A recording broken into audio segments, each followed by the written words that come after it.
So, starting with the very first question, what is ethyl alcohol poisoning? What are the symptoms? What are the PM appearances? What is alcohol intoxication? And what are the stages?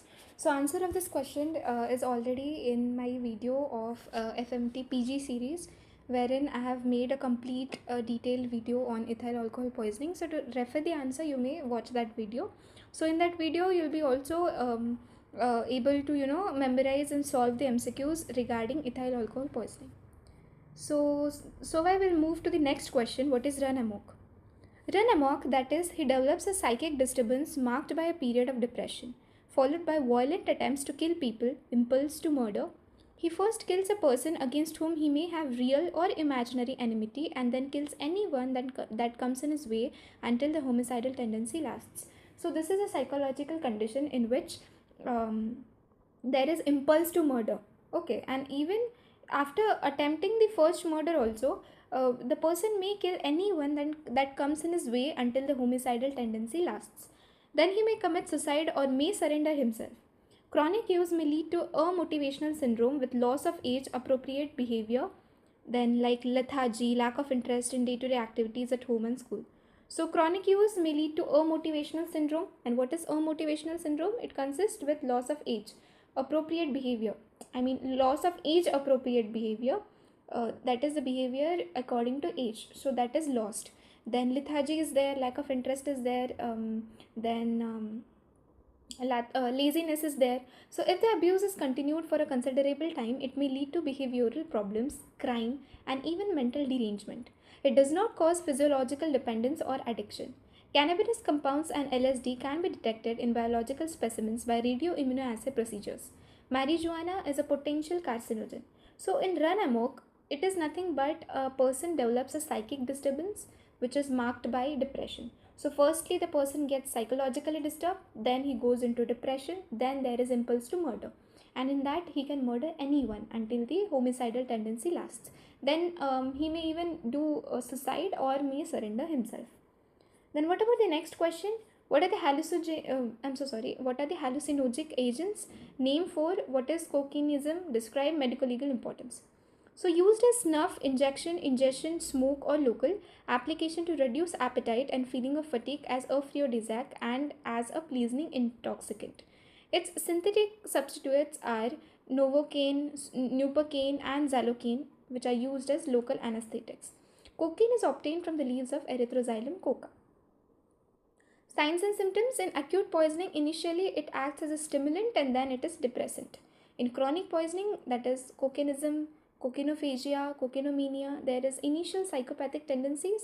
Tongue and teeth are black, anorexia, loss of weight and weakness, tremors, impotence, insanity as delusions and hallucinations. In women, erotic tension and nymphomania. Then in men, we have sexual perversions. Then Magnan's symptom. This is very important. What is Magnan's symptom? Feeling of grains of sand lying under skin. Magnan is sand. In this way, you can remember. The feeling of the grains of sand lying under skin is your Magnan symptom. Then what are cocaine bugs? Feeling of small insects crippling on the skin is cocaine bugs. Then fatal dose, only 1 gram. Fatal period, just 2 hours. Treatment, stomach wash when ingested. Then antidote is your amyl nitrate inhalations. So amyl nitrate inhalations are the antidotes. And symptomatic treatment is given. Symptomatic treatment, post PM appearance, features of asphyxia or cardiac failure. What is the medical legal aspect? Poisoning is commonly accidental, smoked, inhaled as snuff or taken by injection for euphoric effects. It is a drug of addiction applied on sexual parts to increase the time of act. It is a common drug of abuse in sports. So these were the cocainism features and the medical legal importance. It even acts as a hallucinogenic agent. And what are the other agents? Novocaine, bupivacaine, xylocaine, fine, which act as a local anesthetic. Classify poisons. We already know what classification of poisons based on the mechanism of action and based on the medical legal importance. Based on the mechanism of action, there are SINCAM, 6 groups, CINCAM, and there are 9 groups in medical legal importance. So write about opium poisoning. What are the clinical features, treatment, medical legal importance, differential diagnosis, and PM features. So we are going to read about opium poisoning. Opium, which is called as afim, it is a neurotoxic cerebral somniferous poison. Somniferous, the poison which induces sleep. S for somniferous, S for sleep. Okay. So somnium is dream, Opium is a dried juice obtained by incision of the unripe capsule of white poppy, that is Papaver somniferum, when the capsule is still on the plant. Okay, it is dark brown or black and has a peculiar smell and bitter taste. So we just incise the unripe capsule and we obtain the juice of the opium. Now, what are the active principles? Alkaloids like phenanthrin and benzyl isoquinoline. So, in phenanthrin we have morphine, codeine, and thebaine, and in benzyl isoquinoline we have papaverine, noscapine, and narcine or narcine, whatever it is. So, morphine present is about 10% and others are 0.3 to 1%. What is the mechanism of action? It depresses the cortex, respiratory and cough centers in medulla, but stimulates the vagus and vomiting centers. So we all know, as it is sleep inducing, it is going to depress your cortex and respiratory and cough centers, but it is going to stimulate the vagus and vomiting centers. What are the signs and symptoms? Poppy seeds, khaskhas are non-poisonous. Poisoning occurs due to the ingestion of the opium or its alkaloids or the injection of morphine. So what are the stages? We have got in total 3 stages. Okay, 3 stages. Number 1, stage of excitement and euphoria. So there is increased sense of well-being, increased mental activity, flushing of face, and sometimes hallucinations. In children, marked feature is convulsions. So this stage is short-lived and may not be there if large doses taken. And number 1 is stage of excitement and hallucination. What is the stage 2? Stage of sopor. Sopor is stupor or depression. So headache, nausea, vomiting, giddiness, lethargy, drowsiness, contracted pupil, then cyanosed face and itching all over the body. That is your stage of sopor. What about stage 3? That is stage of narcosis. That is nothing but coma. So first you go in excitement, then you go in depression, then you go in coma. So these are the 3 stages: excitement, depression, coma. So deep coma, muscles are relaxed, areflexia, pinpoint pupils, non-reacting to light, hypotension, shine, stroke breathing, then sweating, hypothermia, cyanosis, and froth at nose and mouth. So these are the stages of narcosis. Unusually, there may be convulsions, hypothermia, and muscular rigidity.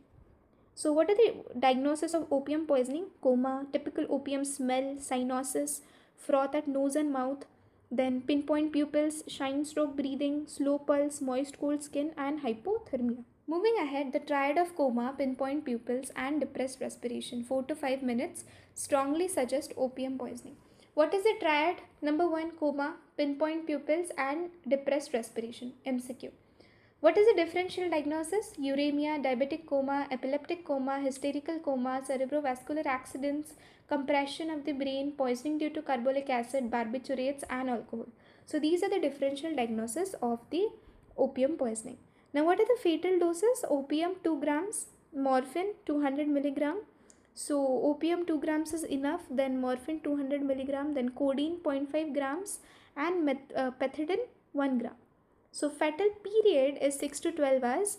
What is the treatment? Gastric lavage. Even morphine injected is excreted in stomach. Then enema, purgatives, high tension oxygen, and coramine as cardiorespiratory stimulant. Then symptomatic treatment is there. Antidote is naloxone 0.4 to 2 mg. IV every 5 minutes till person becomes conscious and pupils dilate. Newer antidote is nalmefene. So remember the antidote: nalmefene and naloxone. So methadone, methadone is used in chronic poisoning. Levo alpha acetyl methadol NAM. Basically it is a long form. Levo alpha acetyl methadol LAM is superior. So methadone, naloxone, and nalmefene, these are the antidotes. What is PM appearance? Smell of opium, raw flesh, face deeply cyanosed, black postmortem lividity, and your froth at nose and mouth, viscera is congested, signs of coma or comatoasphyxia. So these are the PM appearances. Coming to medical legal aspects of your opium poisoning. What are the medical legal aspects? Codeine is methyl morphine. It is used as cough suppressant. Heroin is diacetyl morphine. Brown sugar is crude heroin. Morphine and pethidine are used as analgesics. Pethidine is the synthetic alkaloid of opium. A single dose of pethidine may make an individual addict. Then opium is near ideal suicidal poison and commonly chosen for suicide. Now you people recall which is the ideal homicidal poison. Then homicidal and accidental poisoning is common among infants and children. Morphine, being respiratory depressant, is contraindicated in head injury. It is a drug of addiction. Condition is called as morphinism or morphinomania. So addiction of morphine, morphinism or morphinomania. So it is considered as an aphrodisiac. Aphrodisiac means the substances which increase the sexual desire. Then apomorphine, prepared from morphine, it is used as an emetic. And cultivation and possession of opium is illegal. Imprisonment up to 6 months or fine up to 1,000. Processed at government opium factory in Gazipur in UP. Now we are moving towards strychnine poisoning, very important poison. It is also called as spinal cord poison. And what are the signs, symptoms? And we have to differentiate it from tetanus. So, what is strychnine poisoning? Strychnine is an alkaloid prepared from the seeds of Strychnus nux vomica. The seeds are disc-like, that is button chapati-like, hard, flat, about 2 centimeters in diameter and half centimeters thick, slightly convex on one side and concave on the other. So ash grey or light brown colored, having a hard pericarp covered with fine hairs and are intensely bitter. So these are some of the features of the seeds. Now, what is the active principle in those seeds? Strychnine or brucine and loganin. Strychnine, brucine, loganin. What is the mechanism of action? It stimulates all the parts of CNS, especially anterior horn cells of the spinal cord, causing greatly increased reflex excitability so that even a slight stimulus like noise, light or air causes generalized contractions of the muscles. So brucine exerts similar action but to mild degree. And the amount of loganin present is too less to produce toxic effects. So what they're trying to say is strychnine active principle is mainly responsible for the contractions. What about signs and symptoms? Intact seeds are non-poisonous as pericarp cannot be digested. So with broken seeds, the features are beta test. Then twitching and stiffness of muscles of face and neck. Then strychnine convulsions. Initially clonic, that is intermittent, and then tonic, that is sustained. So any stimulus like movements of patient, noise, touch, light or water immediately produces convulsions. So that is nothing but your strychnine convulsions. Muscles are rendered stiff and rigid so that the body is thrown into the form of an arch. So only head and heels touching ground, called as opisthotonous posture. 3 postures are observed in strychnine poisoning, remember. Only head and heels touching ground, called as opisthotonous posture. Only back touching the downwards, that is emprosthotonous posture, and arcing sideways is pleurosthotonous posture. So strychnine poisoning lecture is present in the another playlist of PG series. I have uploaded the strychnine poisoning, so I want you people to visit that lecture once, because in that I have included the pictures of these 3 postures, and even entire mechanism is explained very properly. So you may visit that lecture. Touching ground, that is opisthotonous. Only back is touching ground, that is convexity is downwards, then that is emprosthotonous, and whenever there is sideways arching, that is pleurosthotonous. So chest becomes fixed, breathing is difficult, that is why cyanosis occurs. Blood stained froth at nose and mouth. Then rhisis sardonicus. What is rhisis sardonicus? It is fixed monkey-like grin, that is smiling posture. Eyes are prominent and staring with dilated pupils, and mind remains clear till end. So mind remains clear till end. Then this is very painful death. What are the causes of death? Medullary paralysis, asphyxia due to spasm of respiratory muscles, and exhaustion. What are the differential diagnoses? Epilepsy, hysteria, and tetanus. So differentiating between tetanus and strychnine poisoning is very important. In tetanus, there is history of injury. Onset is gradual. First, the muscles of neck and lower jaw are affected, and the muscles are rigid throughout, and bacteriological examination shows the bacteria. So what are the differentiating points? In strychnine poisoning and in tetanus, circumstantial evidence of poisoning is there in first, and history of injury is in tetanus. Onset is sudden, here onset is gradual. All muscles are simultaneously affected. Neck and lower jaw are affected first in tetanus. Relaxation of muscles in between convulsions, but there is sustained rigidity in tetanus. Then death within few hours, death is delayed. Chemical analysis confirms poisoning, bacterial examination confirms the tetanus. What is the fatal dose? 1 to 2 crushed seeds are enough, more than enough. 15 to 30 mg of strychnine is more than enough. Fatal period 1 to 2 hours. What is the treatment? Shift patient to the dark quiet room. Anesthetize the patient so that to avoid the pain. Antidote, barbiturates as phenobarbital sodium IV. So you have to stable the patient first. You have to prevent the convulsions first. So why you administer barbiturates. The other drugs are mefenacine, muscle relaxants, artificial respiration, then symptomatic treatment, gastric lavage with tannic acid, strong tea, or KMNO4. So this is about your treatment. PM appearance, features of asphyxia, rigor mortis appears early. Now this is very important concept. Why rigor mortis appears early in strychnine poisoning? So before inducing anesthesia to the patient, because of strychnine, there is activation of the anterior horn cells of the spinal cord. So anyhow, there is going to be muscle contraction. Muscles are already in contracted stage. So after death, what happens? As the muscles are already in contracted state, rigor mortis appears earlier, and it fades away earlier also. The disappearance is also earlier because ATP depletes very fastly in case of strychnine poisoning patients, dead patients. I hope you people understood, because a few seconds before the death, the muscles are already in contracted state. So it requires very less amount to initiate the rigor mortis. And we all know what rigor mortis is. If you don't know, you have to recall what rigor mortis is. Then what are the medical legal aspects? It is one of the most deadly poisons. Death is usually accidental from overdose or quack remedies. Then suicide and homicide are rare, used as aphrodisiac. What it is? The substance which increases the sexual desire. Okay. Then cattle and arrow poison, and to kill dogs and rats.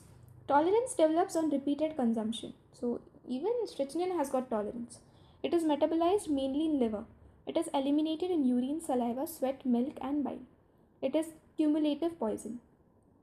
Then it can be easily detected even in decomposed body.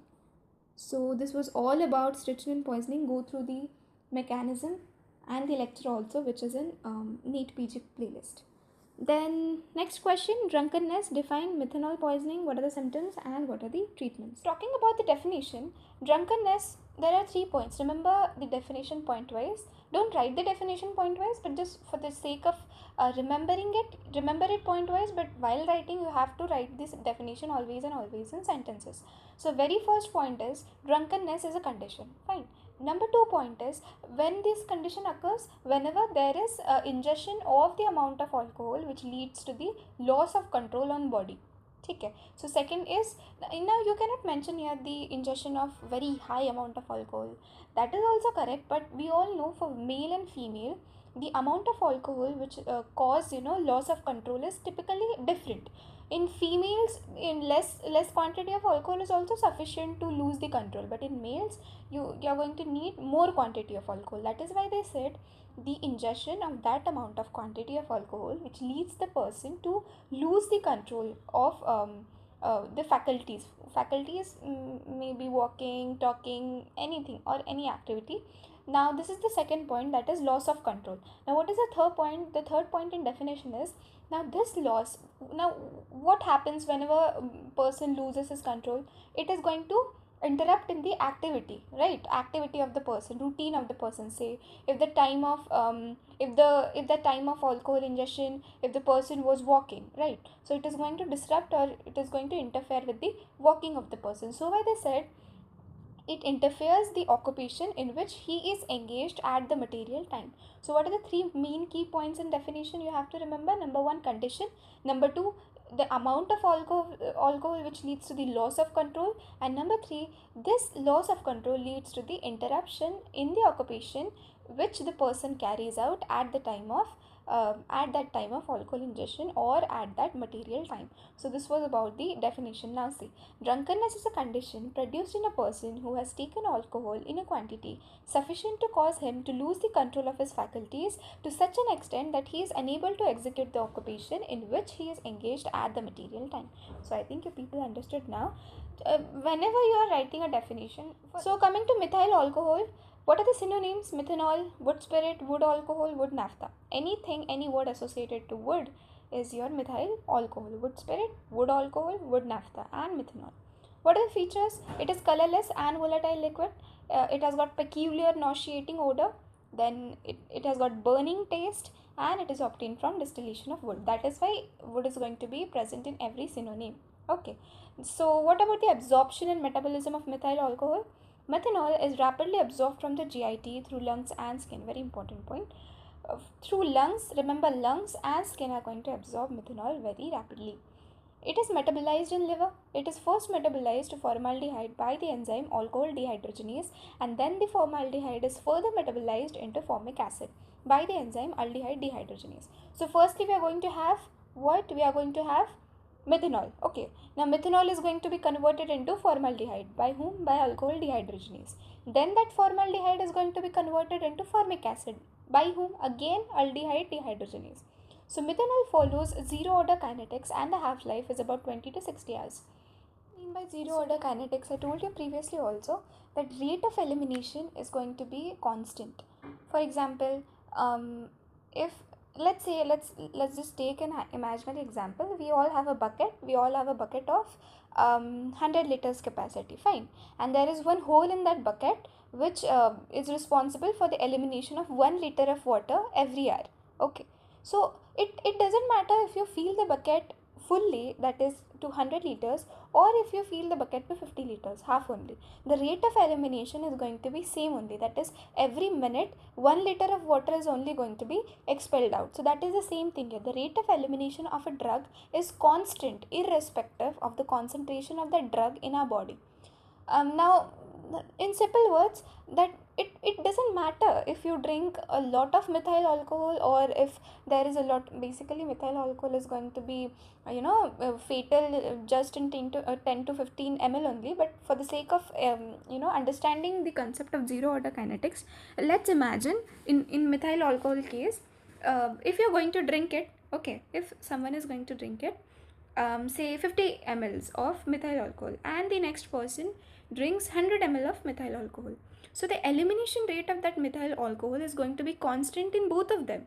Even if first person has drank 50 ml and second has drank 100 ml, or say first has drank 20 ml and second has drank 50 ml. So the concentration does not matter because the elimination rate is constant. If the body has decided that it is going to eliminate only 5 ml every hour, so it is going to eliminate 5 ml every hour only, irrespective of the concentration. Now why this happens? Because we have got limited enzymes in our body, and those enzymes get saturated. Okay, so after saturation, it is independent. I mean, you add whatever amount of substance or drug you want to add, but as the enzymes are saturated, they are going to eliminate a fixed amount of drug every time, or say every hour, every minute, every second, whatever the rate it is. Fine. So zero order kinetics means same amount. Remember, zero means same amount. It is independent of the concentration of the drug which has been ingested or which is present in the body. So that is the same thing. So methanol follows zero order kinetics and half-life is about 20 to 60 hours. What about mechanism of action? Methanol itself is not toxic, but two metabolites formed like formaldehyde and formic acid are highly toxic. These compounds are responsible for causing profound metabolic acidosis and visual defect and blindness. So methanol, with the help of alcohol dehydrogenase, is converted into formaldehyde. So previously we learnt about, I told you about, it is going to be metabolized by same enzymes alcohol dehydrogenase, but I was wrong. See, firstly formaldehyde is converted into formic acid by alcohol dehydrogenase, and formaldehyde is further converted into your formic acid by aldehyde dehydrogenase, because formaldehyde is aldehyde and formaldehyde is your aldehyde, so formaldehyde is converted into formic acid, and methanol is your alcohol, so alcohol dehydrogenase is going to convert your methanol into formaldehyde. Then formaldehyde is going to be converted into formic acid with the help of aldehyde dehydrogenase.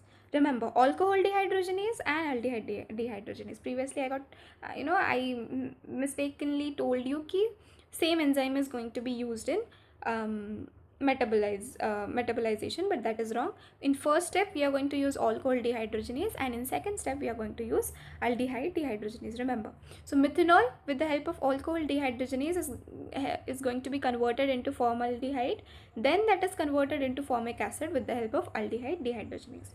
So this was all about the metabolism of the methanol. Yeah, now what is the fatal dose? 60 to 100 ml. Okay, so what is the fatal dose of methanol? It is 60 to 100 ml. What is the fatal period? 24 to 36 hours. 1 day to approx next half day. So that is nothing but your fatal period. What about clinical features? Clinical features may be delayed for 12 to 24 hours. Patient may present with nausea, vomiting, abdominal pain, headache, breathlessness, dizziness, vertigo, tachycardia, hypotension, profound metabolic acidosis, convulsions, delirium, coma, visual disturbances like your blindness. There may be blurring of vision or frank blindness. There is retrobulbar degeneration. Retrobulbar behind the bulbar region. So there is retrobulbar degeneration in the form of necrosis of myelinated portion of the optic nerve and supposed to be cause for the visual loss.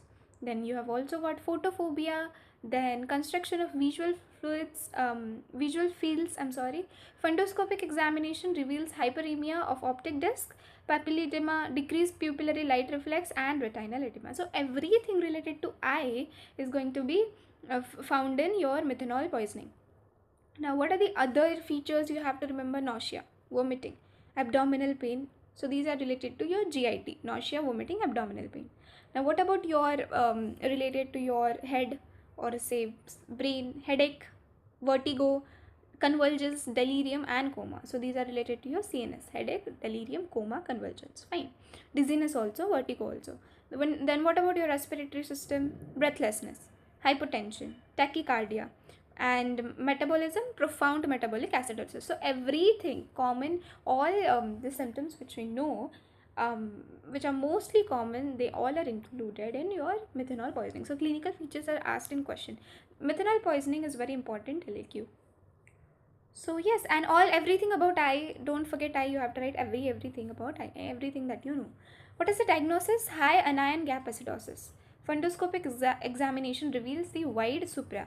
Now, blood methanol level is more than 50 mg per 100 ml indicates severe poisoning. So, more than 50 mg per 100 ml indicates your severe poisoning. So, that is nothing but your blood methanol level. What about the management? You have to protect your eyes from the light, maintain respiration, circulation and blood pressure, gastric lavage with sodium bicarbonate. Remember sodium bicarbonate. Now, what is the antidote? Ethanol. Ethanol is a specific antidote.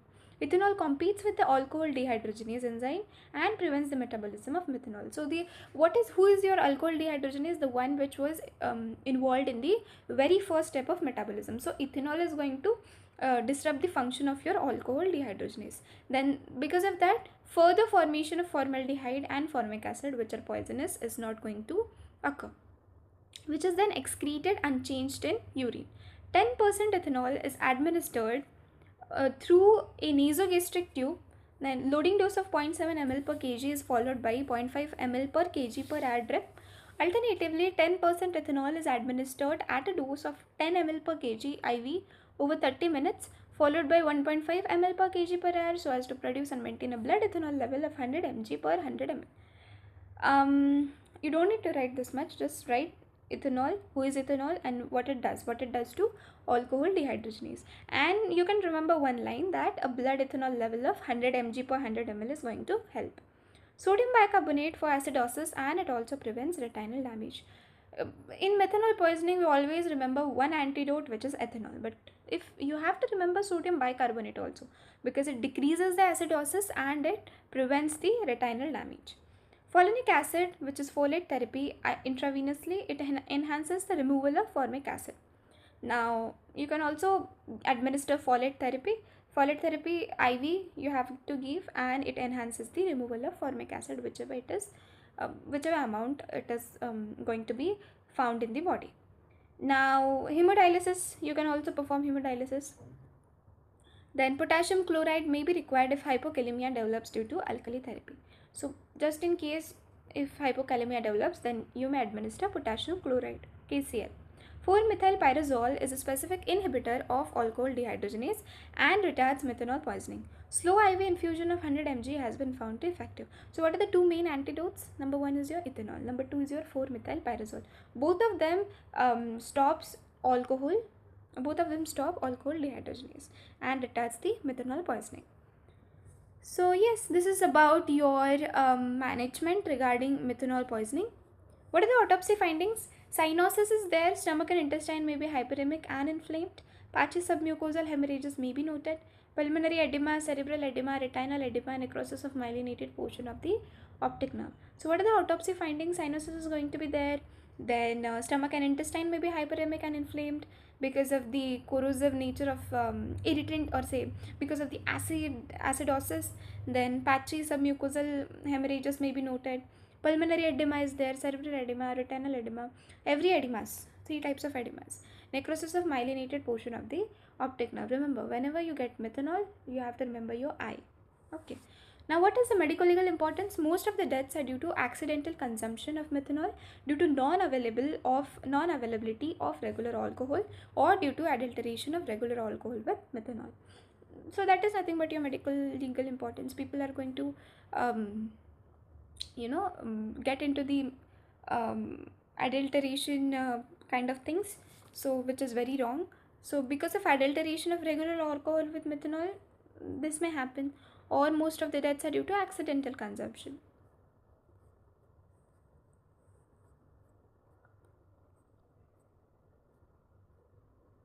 Yeah, so this was all about the methanol poisoning. We now moving towards our next question.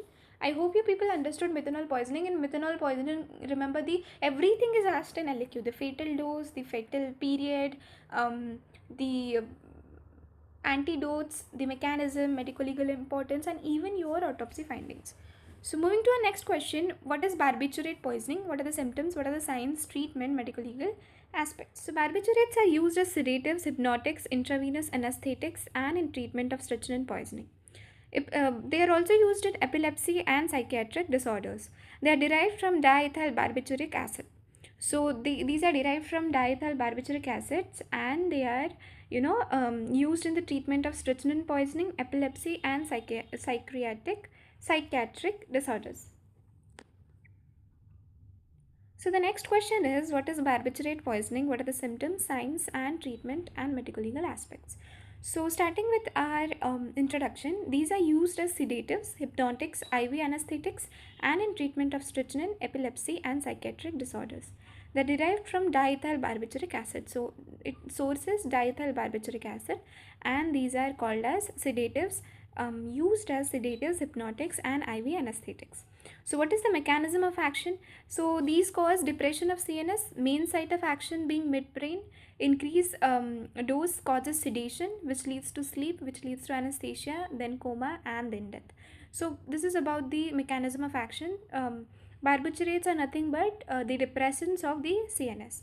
These act as synergists to analgesics and alcohol. So a synergistic effect is there with alcohols and your analgesics. What are analgesics? Painkillers. Okay. Now, what about classification? Barbiturates are classified into four categories, or say four types: long acting, intermediate acting, short acting, and ultra short. So, long, intermediate, short, and ultra short. What about long? Duration of action is 8 to 16 hours, like sodium barbitone, phenobarbital, and methylbarbital. So, as the name itself suggests, long acting means the duration of action is 8 to 16 hours. That is very long, right? And intermediate duration is 8 to 10 hours, like butobarbitone and amylobarbitone. Intermediate 8 to 10 hours. Long acting 8 to 16 hours. Remember. What about short acting? Just 3 to 6 hours, like cyclobarbital, secobarbital, and pentobarbital. Then ultra short acting is pentothal, that is thiopentone, and evipan, which is hexabarbital. So these are the classification types of the barbiturate: long acting, intermediate acting, short acting, ultra short.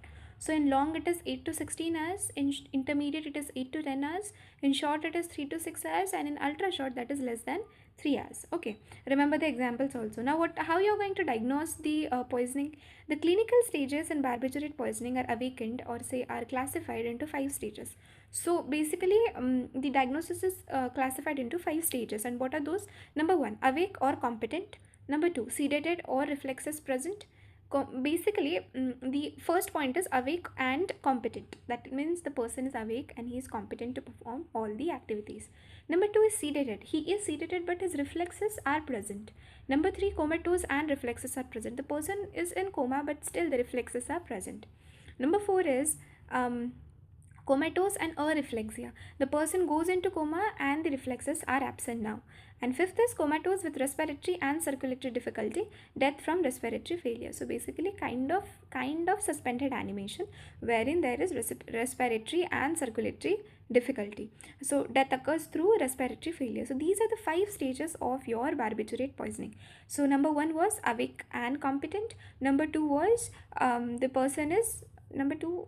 What was number 2? Yes, the person is sedated but his reflexes are present. Number 3, the person went in coma but his reflexes are present. Number 4, the person went in coma and his reflexes are absent. And number 5 is the person has completely went into coma such that the respiratory and the circulatory difficulty is observed and the death occurs by respiratory failure. So these were the stages of diagnosis of barbiturate poisoning. What about signs and symptoms? With therapeutic doses, there is induction of sleep and sometimes there results mental confusion so that the person takes more drug, that is barbiturate automatism. So this is SAQ. You have to elaborate what is barbiturate automatism. With the therapeutic doses, basically whenever you give appropriate doses to the person, it leads to sleep and sometimes there leads to the mental confusion.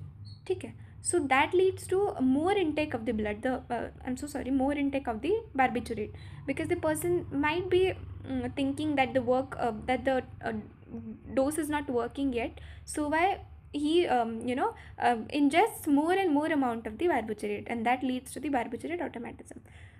What about acute poisoning? Acute poisoning is characterized by giddiness, ataxia, slurred speech, stupor, flaccid limbs, areflexia, diplopia, absent bowel sounds, and pupils show alternate constriction and dilatation. So whenever there is acute poisoning to the patient, then he or she has giddiness, ataxia, slurred speech, stupor, flaccid limbs, areflexia, diplopia, absent bowel sounds, and pupils show alternate constriction and dilatation. Later phase becomes cyanosed, respiration is slow, and there is hypertension. So later we observe cyanosis, respiration failure, and hypertension. Hypothermia is also seen, oligouria, albuminuria, bulle formation or blisters on skin, that is barbiturate bulle and coma. So these are the features in acute poisoning. Remember the features in acute poisoning of barbiturate because we also have got chronic poisoning. So during chronic poisoning, there is loss of concentration, apathy, vertigo, tremors, ataxia, hallucination, and barbiturate blisters. So in chronic poisoning, you are going to have loss of concentration, apathy, vertigo, tremors, ataxia, hallucination, and barbiturate blisters. But in acute, you are going to have number of features.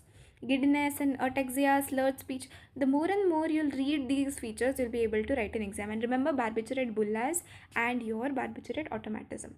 So what is automatism? The person tends to take the therapeutic dose, but he still feels pain and he still feels mental confusion, and he tends to take more dose of the barbiturate, and that leads to barbiturate automatism. What about fatal dose? 4 to 5 grams, enough to die. Lethal blood levels are long acting 100 mg per 100 ml, intermediate 7 mg per 100 ml, and short and ultra short 3 mg per 100 ml. So these are the lethal blood levels of particular type of the barbiturate. Coming to fatal period, 1 to 2 days enough. What is the treatment? Gastric lavage, enema and purgatives, maintain respiration, foot end raised, then suction of airway, artificial respiration and oxygenation. Tracheostomy or endotracheal intubation need to be done for the respiratory arrest. Okay. Now as central stimulants, Bemigrate 50 mg and daptazole 15 mg in IV drip. Care should be taken if convulsions develop. So what are central stimulants? What are the examples of central stimulants? We are going to have Bemigrate 50 mg and your daptazole 15 mg in IV drip. What is coramine? Coramine is 5 to 10 ml IVV give. Now metaraminol 2.5 mg or noradrenaline 2 mg in IV drip to raise the BP. So all in all, just remember Bemigrate, daptazole, coramine, metaraminol, noradrenaline if possible.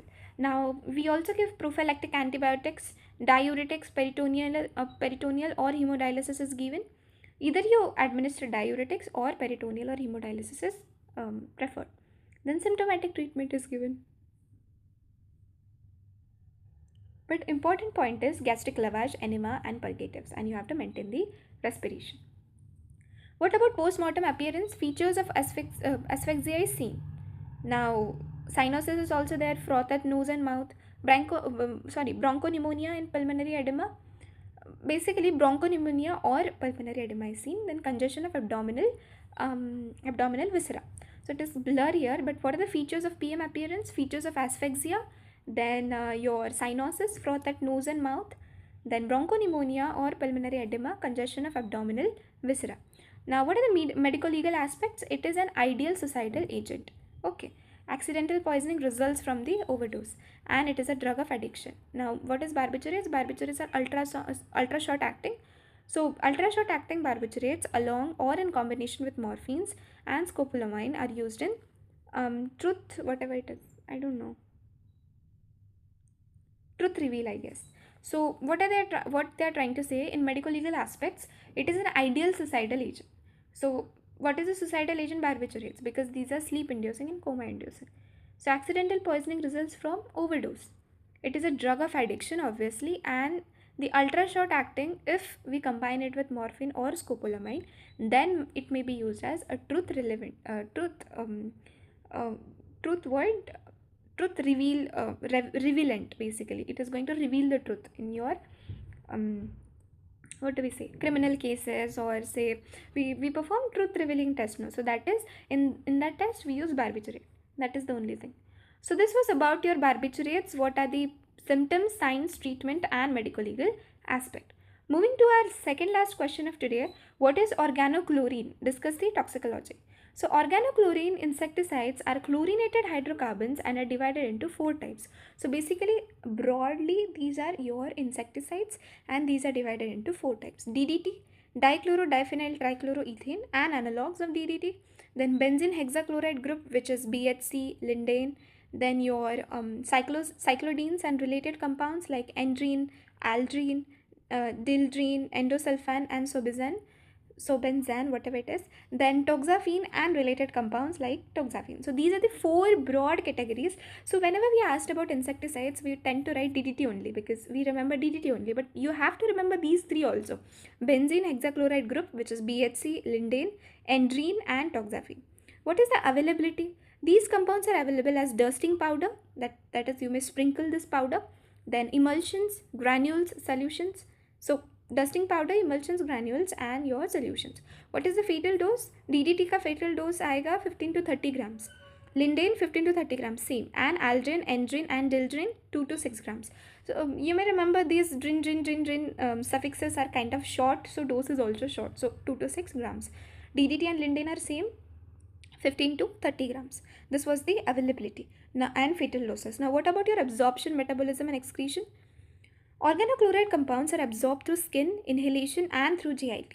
Most of the compounds are metabolized slowly in the body and remains in the tissues, especially in fatty tissues, for prolonged duration. Okay, so these remain in our fatty tissues for prolonged duration, and these are absorbed through your skin, inhalation, and through your GIT tract. Okay. Now, most of the compounds are metabolized slowly in the body and remain in tissues, especially in fatty tissues, as we read it earlier. So these compounds are metabolized in liver and are excreted in urine, feces, and milk. What about the mechanism of action? Organochlorines affect the nerve impulse transmission by altering the membrane Na plus and K plus flux, resulting in CNS hyperexcitability. So what they are trying to say, these affect the nerve impulse. How these are going to affect the nerve impulse? By transmission, by altering membrane Na plus and K plus flux. So these are going to alter your sodium and potassium pumps, and this results in your CNS hyperexcitability. Number 2, organochlorines produce myocardial irritability, thus predisposing to cardiac arrhythmias. So these also affect heart, and in heart it is going to cause your myocardial irritability, which is going to lead to cardiac arrhythmias. Third point, DDT and related compounds affect the sodium channel and sodium conductance across the neuronal membrane, especially of axons. This is going to affect your Na plus ions, which is obviously going to lead in conductance and your intervention in your transmission across the neuronal membranes. So cyclodine and lindane appear to inhibit the GABA-mediated chloride channels in the CNS.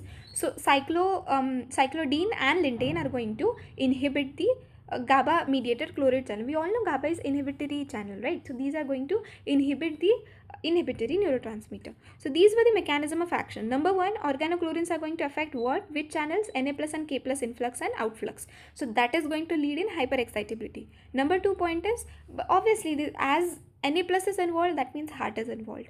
on a rough basis you can remember. So whenever there is Na plus conductance, we all know that in heart we have got our conductivity, right? So these are going to affect the heart also. So obviously cardiac arrhythmias would be there.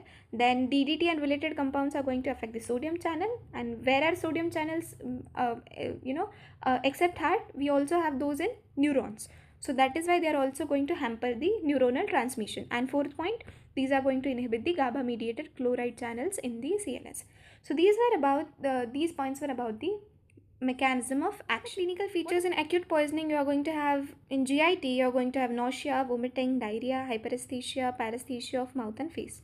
In CNS, you are going to have headache, vertigo, myoclonus, mydriasis, weakness, agitation, confusion, convulsions, and coma. In respiratory system, you will be having cough, wheezing if aspiration or inhalation occurs, renal failure, hepatitis, and dermatitis. So all in all, in acute poisoning, as a broad, for a broad kind of overlook, GIT is always accompanied with nausea, vomiting, diarrhea. Okay. Then CNS, headache, vertigo, myoclonus, mydriasis, weakness, agitation, confusion, convulsions, coma. Respiratory, cough, wheezing, renal failure is there, hepatitis, and dermatitis. So these are the acute poisoning features. What about chronic poisoning of organochlorines? Exposure of these compounds for prolonged duration may result in cumulative toxicity characterized by anorexia, weight loss, weakness, tremors, opsoclonus, I don't know what it is, ataxia, then tumor cerebri, abnormal mental changes, oligospermia, thrombocytopenic purpura. So these are the very fancy names of the diseases in chronic poisoning, but just remember, as a whole, going to be leading in weight loss, weakness, tremors, ataxia, pseudotumor cerebri, abnormal mental changes, and your oligospermia, decrease in sperm count, even your thrombocytopenic purpura. Linden and BHC have been linked to aplastic anemia. Aplastic anemia is very dangerous kind of disease because it inhibits the formation of blood cells in bone marrow. So that is nothing but your aplastic anemia. So in chronic poisoning of organochlorines, remember these points. In acute poisoning, remember to write the symptoms or say features system wise: GIT, CVS, CNS, and whatnot.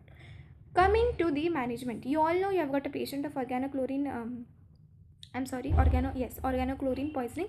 Now, how we are going to manage the patient? Skin. The affected part should be washed thoroughly with copious water. Plenty of water you have to use to wash the skin. Number 2, ocular. Copious eye irrigation with normal saline or tap water. Similarly, you wash your, the way you wash your skin, the way you have to clean off your eyes also. So, copious eye irrigation with normal saline or the tap water.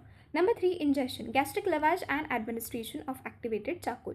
Number 4, oxygen administration and your ventilator assistance. Number 5, maintain the vital parameters, hydration, urine output. You have to maintain the vital parameters of the patient, BP and your oxygen levels, and you have to hydrate the patient, and you have to monitor the urine output. Convulsion should be controlled with judicious use of diazepam or lorazepam. You have to use it very judiciously, very precautiously.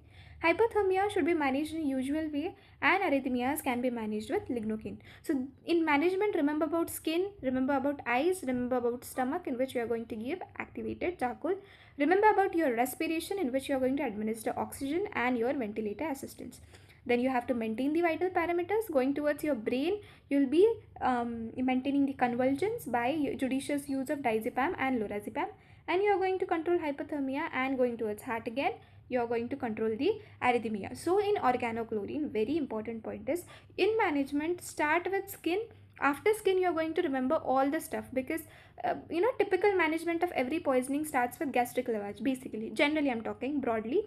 But here in organochlorine, you will be starting with organ. You will be treating organ wise.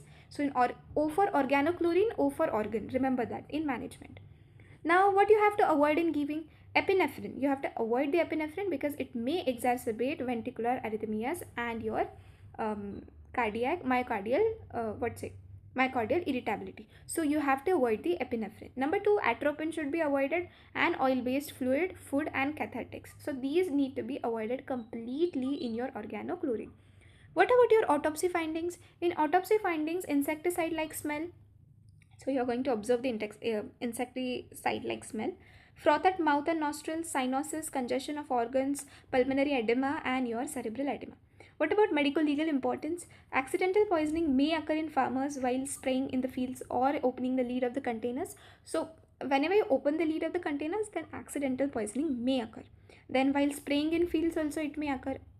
Poisoning of what? Poisoning of organochlorines. Number two, suicidal poisoning is also common with this insecticide, because farmers tend to have access to organochlorines easily for the sake of farming. So why they can ingest this, and they so why they can ingest it, and they can perform suicide, which is very wrong. Then homicidal is rare, as it is difficult to mask the smell of insecticide, because insecticide has got a very strong smell, and that is why you cannot use it as a homicidal agent. So these were the points regarding your medical legal importance. What did we learn in organochlorines? What are they? Four examples. Remember nothing but four examples: DDT, benzene hexachloride group, cyclodines or your endrine, aldrine, dildrine, and your toxaphene. So these were about the management, autopsy findings, mechanism of action, clinical features of your organochlorines. Now we are going to, don't get confused between organochlorines and organophosphorus compound, because whenever we read the word called organo, one thing which strikes our mind is organo OPP, fine, organophosphorus poisoning, but both of these are completely different questions. Now we are moving towards organophosphorus compound poisoning. Now this is OPP. What are the clinical features? What is the treatment? PM findings. So they are used as pesticides in agriculture, while organochlorines are used as insecticides. The examples are alkyl phosphates and aryl phosphates. In alkyl phosphates, you are going to have HETP, which is hexaethyl tetraphosphate, TEPP, which is tetraethyl pyrophosphate, OMPA, which is octamethyl pyrophosphoramide, malathion, dimethox. So simple examples. Remember malathion, dimethox, then isopestox. So these are the examples of alkyl phosphates. What about aryl?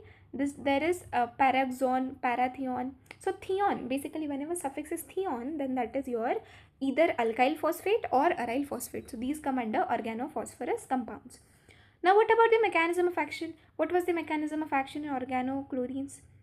They used to attack your channels, Na plus, K plus, then your heart, then your neurons. Okay, so now what about OPPs or OPs? So they are irreversible competitive inhibitors of enzyme called as acetylcholinesterase. Whenever you get word called acetylcholinesterase or name of any enzyme, in case of if you get confused between organochlorine and organophosphorus, remember in organophosphorus always and always these are going to act as irreversible competitive inhibitors of which enzyme? Acetylcholinesterase. So phosphorylation of the enzyme is caused.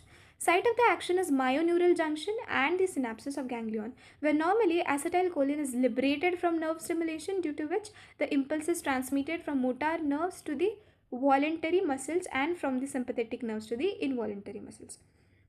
So these are going to attack to the acetylcholinesterase, and these are going to inhibit the acetylcholinesterase. Now what is the site? Myoneural junction, synapses of ganglion, and so what is the function of these junctions? We all know neurotransmitters are released in these junctions. So if you are going to attack this junction only, then obviously there would be some or the other disruption in the signals, or say, what do we say, stimuluses, which are going to transmit either from sensory organ to the brain or from brain to the sensory organ. This results in accumulation of acetylcholine, leading to hyperexcitation of the muscles. As these OPs are going to block the synapses, then there would be accumulation of the acetylcholine. There would not be any reuptake of the acetylcholine. So this leads to your hyperexcitation. A 30% drop in activity of cholinesterase results in toxicity, which leads to fall in cholinesterase level in blood from the normal level of 77 to 142 in RBCs and 41 to 140 in plasma may be seen in cases of poisoning. Just remember, there is inhibition of cholinesterase, which leads to the accumulation of acetylcholine. It leads to hyperexcitation. Now what are the pharmacological actions? Number 1, muscarine-like effects. Ganglionic parasympathetic activity is produced. So bronchial tree, that is bronchospasm is seen. Increased secretions causing dyspnea, chest pain, cough, cyanosis, and pulmonary edema. The smell is kerosene-like or garlicky. Number 2, GIT, anorexia, nausea, vomiting, abdominal cramps, pain, diarrhea, tenesmus, and involuntary defecation. What about sweat glands? Increased sweating. Salivary glands, increased salivation because the activation of parasympathetic activity. Then lacrimal glands are going to increase the tears, so may be red due to porphyrin, that is chromolacryuria. Remember, this is SAQ. You have to write what is chromolacryuria. So that is nothing but due to increased tears, because of the increased parasympathetic secretion, there would be increased tears in lacrimal glands, and these may be red due to porphyrin. So that is called as chromo. Chromo means color, lacryorrhea. Fine. Heart, we see bradycardia, pupils, meiosis is observed, blurring of vision. Then urinary bladder, frequency of micturition and involuntary micturition is observed. So these were some, what do we say, actions, pharmacological actions in case of organophosphorus poisoning. Now what are features? Features are described by the word sludge. What is sludge? Salivation, lacrimation, urination, diarrhea, GIT, basically GIT cramps, and your emesis. Remember sludge. Sludge in case of OP, organophosphorus poisoning, OPP. Nicotine-like effects are also observed. Stimulation of preganglionic sympathetic fibers. Fatigue is there, weakness, cramps, muscular twitchings, dyspnea, cyanosis, pallor, hypertension, arrhythmias, paralysis of sphincter. So these are the some features of activation of your preganglionic, or say preganglionic sympathetic fibers. Now what are the actions on CNS? Irritability is there, restlessness, apprehension, fine tremors of hands, face, lids, and your eyelids, and tongue, mental confusion, stupor, convulsions, areflexia, coma, and depression of respiratory and cardiac centers. So these are the actions on CNS. So irritability, restlessness, apprehension is there, fine tremors of hands are there, then face, lids, whatever. So there are going to be actions on CNS, actions on your preganglionic sympathetic fibers also. So these are some features regarding OP poisoning. Sludge, remember the word sludge. Now what are the signs and symptoms? Poisoning may occur by ingestion, inhalation, or absorption through skin. So initially headache, malaise, constriction of chest, photophobia. Then in 1 to 8 hours, rest all features appear. Then in severe cases, pulmonary edema, cerebral edema, cyanosis, pinpoint pupil, convulsions, coma, and death. Then causes of death are there: asphyxia due to paralysis of respiratory muscles, cardiac arrest, pulmonary edema, and cerebral edema.